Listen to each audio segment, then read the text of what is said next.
Ouais, mon bande, Azot commence à tirer ça, Azot, tirer ça en mode Réunionnais du Monde, l'émission en partenariat avec Réunionnais du Monde, le site. Direction la métropole, plus précisément la Bourgogne, à Cluny, située à environ 9016 km de la Réunion, à la rencontre de Nicolas. Je vous avais promis qu'on le reverrait dans cette émission, parce qu'on n'avait pas assez creusé avec Nicolas. Bonsoir, ça va ? Ça va ou même ? Ah, moi ça va. Au moment où on enregistre cette émission, là où les autres travaillent, c'est le matin. C'est ça, c'est le matin. Soleil lève. Soleil lève à peine noté. Rappelle à nous où ça au centre de la Réunion, où ça l'a grandi, quel âge on est là et où de métier. Moi, je suis de Petite-Île à la Réunion. On a 40 ans et je travaille à Lyon, à la SNCF. Il fait combien de temps vous l'avez installé en France ? Ben, je suis arrivé en France en 2004 avec la NT. Et voilà quoi. Après, j'ai fait plusieurs CDI, puis on a eu la chance. Pour moi, c'est une chance de rentrer à la SNCF, quoi, en fait. Donc, il fait 20 ans où il est là-bas. Est-ce que vous avez eu l'occasion de développer des activités d'autres vies ? Vous l'avez parlé à nous vaguement de foot, où les joueurs ou entraînent, ou dirigent, qu'on fait ? Mais entraîne des petits, les U11, la catégorie U11, U10, U11. Et voilà quoi, en fait. Moi, football, mais je joue plus. On n'a plus l'âge pour ça. Dans quelle équipe où t'es joué ? Moi, il entraîne les U10 de Cluny, mais sinon, en tant que jeune, je vais dans plusieurs clubs à La Réunion, là-bas. Donc voilà. Je vais Petite-Île, Saint-Pierre, Tampon, voilà. Et en France, je suppose que vous avez eu l'occasion d'aller quand même dans plusieurs stades, regarder plusieurs matchs de foot. Oui, quand on est passionné de foot avec les grands stades qu'il y a ici, ouais, ça c'était à Lyon avec mon petit garçon justement. Et avec le club de foot aussi, justement, on emmenait les petits là-bas, en fait. On fait pas mal d'activités avec eux. Et là, c'était au stade de Dessines, le grand stade de Lyon. Parce qu'on l'a vécu longtemps à Lyon. Est-ce que du coup, on entraîne toujours sur Lyon ou vous la déplacez vers Cluny ? Non, mais m'a été sur Lyon avant par rapport au travail. Je travaillais sur Lyon, m'a resté sur Lyon. Puis après Covid, a eu une petite envie d'ailleurs. Donc les enfants, dans un premier temps, avec cette maman, la partie habite là-bas. Et vu les trajets pour aller voir mes enfants était compliqué, mais maman revenu à Azot, il y a 2 ans, là, à peu près. Donnez-nous des images d'une victoire. C'était en quelle année ? À quelle occasion ? Et comment la vivre ça ? Il voit là où il est heureux, là où il est au maximum de la joie. Là. Nicolas, c'est la force tranquille. Ça y est, il se lâche un peu. Ouais, cette année, là, en fait, c'était un tournoi en salle, vu que l'hiver nous fait pas mal de tournois en salle parce qu'il fait froid, les terrains sont pas praticables et tout ça, non ? Donc, c'était un tournoi en salle, c'était à Tournu, dans la région, et on a eu la chance de gagner ce tournoi. Les petits se sont bien battus. Le futsal, c'est pas les mêmes règles, hein ? Après, les règles sont un peu différentes, mais bon, c'est la même base, quoi. C'est du foot, sauf que c'est en salle. Après, au niveau des touches, c'est au pied. Voilà, ce qui change un peu. Est-ce que tu as des petits champions là-dedans ? Est-ce que toi, avec ton œil, là, qui aime le foot, qui regarde le foot, qui a grandi dans le foot, est-ce que tu vois des potentiels ? Des potentiels, oui, il y en a, hein, mais bon, faut continuer à travailler, quoi, en fait, parce qu'à cet âge-là, c'est un peu compliqué. Il faut voir quand ils grandissent un peu plus. De temps en temps, on entend des petits sons. On entend des petits sons de... Ou bateau de pied qu'on cause, ou bien on entend des petits sons de boum, boum, boum. Pas du tout, c'est juste comme là au boulot, on a un petit peu de bruit autour, quoi, en fait. D'accord. C'était pas un appel urgence, hein ? Non, c'était la radio qui parle, mais moi, j'ai été dégagé pour l'instant, là, pour faire l'émission, justement. Spécialement pour nous, c'est génial. Il y a eu d'autres victoires aussi. Oui, là, on a des images. C'était quand, pour quelle occasion ? Quel âge ils ont, les gamins ? Ça, c'était l'année dernière. Ils ont entre 8 et 9 ans, là. C'était la catégorie U9. Et c'était le tournoi que nous-mêmes nous organisons, en fait. C'est un challenge Lionel Potillon. Et ce tournoi-là, on l'a gagné en finale contre Dijon. Donc, c'était une grosse équipe en face, quoi, en fait. Donc, les petits se sont démenés et c'était plaisant à voir. Quel genre d'entraîneur tu es, toi ? Est-ce que tu es plutôt le genre d'entraîneur avec la carotte? Est-ce que tu es plutôt du genre à pousser jusqu'au bout? Plus à encourager et comment dire ça, pousser les petits vers le meilleur qu'ils puissent donner sur l'instant présent, quoi, en fait. Et m'imagine que... Alors, rappelle-nous, tu as combien d'enfants? Comment s'appellent tes enfants et ta compagne? J'en ai 4. Donc, le plus grand qui a 17 ans, il s'appelle Wesley.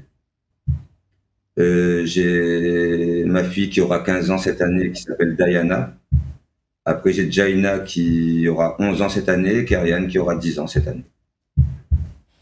Ok, les 2 derniers là, fait Ndeyalot. Mais c'est bon, on les sauver là. Là, elle est autonome là, non? Il s'en va à l'école tout seul, il gère tout seul, il fait petit déjeuner tout seul, parce que m'imaginais non pas du temps de ouf. Oui, compliqué l'emploi du temps. Et ouais, ils ont 10-11 ans, ils ont un peu d'autonomie, mais bon, en tant que papa gâteau, on essaye d'être là le plus souvent possible, quoi, en fait, pour rester avec Zot et accompagner Zot. Hein. Et c'est pour ça que je vais mettre à moi à 80% au travail aussi, à temps D'accord. partiel. Et le lien avec la Réunion, la culture de la Réunion, que ce soit à travers la musique, la nourriture, est-ce que l'Écosse créole, comment on établit ça où? Bah, m'établit ça dans le sens où déjà on avait une association réunionnaise où on a fréquenté beaucoup de Réunionnais et donc le parler créole, c'est important pour moi, quoi, en fait, il faut garder la culture. Et tous les années, où ça va à la Réunion, ben, ils nous ramène toujours une petite robe Maloya. À la maison, c'est toujours l'ambiance créole, quoi, en fait. Donc, voilà. Et ambiance doublement créole, parce que madame n'est pas créole réunionnaise. Oui, doublement créole, parce que oui, on a des origines de Guadeloupe et de Martinique aussi, donc voilà. Donc, j'ai appris le créole aussi, et voilà, quoi. Donc, Et vous avez eu en l'occasion, tout cas, vous avez eu l'occasion de partir en Guadeloupe ou pas? Ou au final? les enfants, oui. Moi, je préfère à chaque fois qu'on a une petite vacance, mais je préfère retourner à la Réunion parce que bien ressourcer, quoi, bien prendre l'énergie. Et pas anodin question là, parce que vous parti Cuba. Y soy Sancho Oui. de Cuba, et y danse la salsa, et ça fait tchic tchic boum, tchic tchic boum, tchic tchic, moi raconte Cuba. Alors, Ouais, c'était un très beau voyage. On était 4 Réunionnais, 4 amis. Sur un coup de tête, on a dit que ça serait bien qu'on aille à Cuba. On a pris les billets, on est parti. qu'est-ce que tu as vécu? Est-ce que c'est comme dans les films? Quelle énergie, Nena? Comment bonne Cubain, bonne Cubaine il est? Les Cubains, franchement, ils rapprochent beaucoup de la Réunion dans la mentalité, hein, et dans le métissage, même dans les plantes et tout ça, quoi, en fait, et la gentillesse surtout. L'accueil. Nous, on est parti avec les billets d'avion comme ça. On était on n'était pas dans le côté vraiment touristique. On a fait un jour dans le côté touristique et puis on est revenu carrément avec les Cubains, quoi, en fait, parce que ils sont adorables. Et où, quand on dit où les Réunionnais, déjà, est-ce que Banat prend au point cubain?